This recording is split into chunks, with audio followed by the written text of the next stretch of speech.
Beh, stiamo lavorando, ma mi lasci ringraziare i medici, gli infermieri, gli operatori sociosanitari, perché poi l'operazione che è stata fatta è eccezionale. Noi abbiamo assunto 4.900 nuove figure professionali negli ospedali dal 2019 ad oggi, però ricordiamo anche che di medici siamo a meno 170, cioè mancano i medici. Quindi 4.900 infermieri e OS, sì, ma i medici dal 2019 ad oggi sono meno 170. Mancano 3.500 medici in Veneto, ne mancano 50.000 in Italia e questo è figlio di una programmazione sbagliata che non dipende da noi. Però nonostante questo, l'abbiamo dimostrato con grafici, numeri alla mano, la curva sta scendendo velocemente. Prova ne sia che l'anno scorso a maggio avevamo categoria D, cioè i 30 giorni, che peraltro sono 30 giorni in Veneto, nel resto del paese sono 60 giorni, la categoria D è passata da 83.000 persone in attesa di appuntamento a 13.000, quindi vuol dire insomma, che di grande lavoro lo hanno fatto, veramente grazie a tutti gli operatori. Ma come avete fatto, visto che anche ai concorsi vanno a vuoto?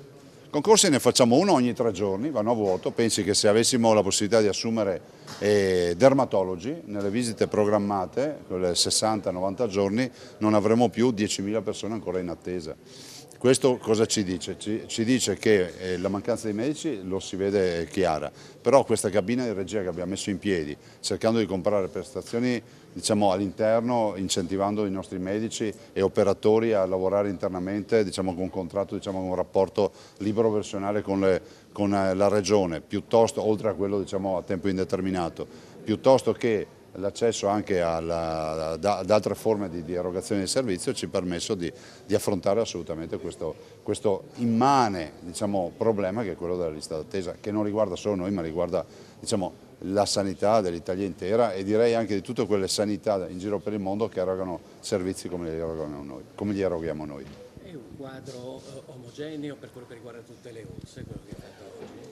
Ma assolutamente sì, devo dire che avrete anche modo di verificare sui grafici da maggio dell'anno scorso a maggio di oggi, cioè tutte le ULSS hanno lo stesso andamento. Del resto il lavoro è un lavoro di squadra, un lavoro in team coordinato dall'assessore Lanzarin e dal dottor Annichiarico che è il direttore generale della sanità e i risultati si sono visti. Per quello che riguarda le prestazioni invece ci sono delle differenze.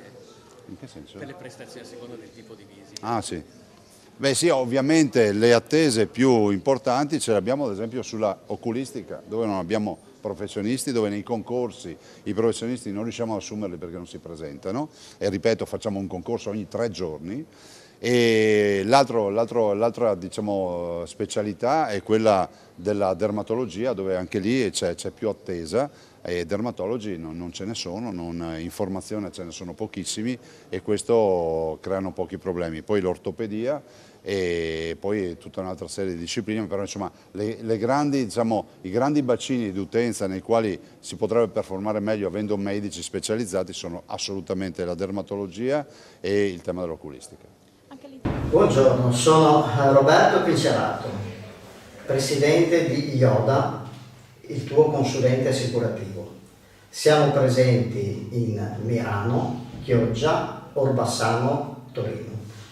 Visita il nostro sito www.iodabroker.it.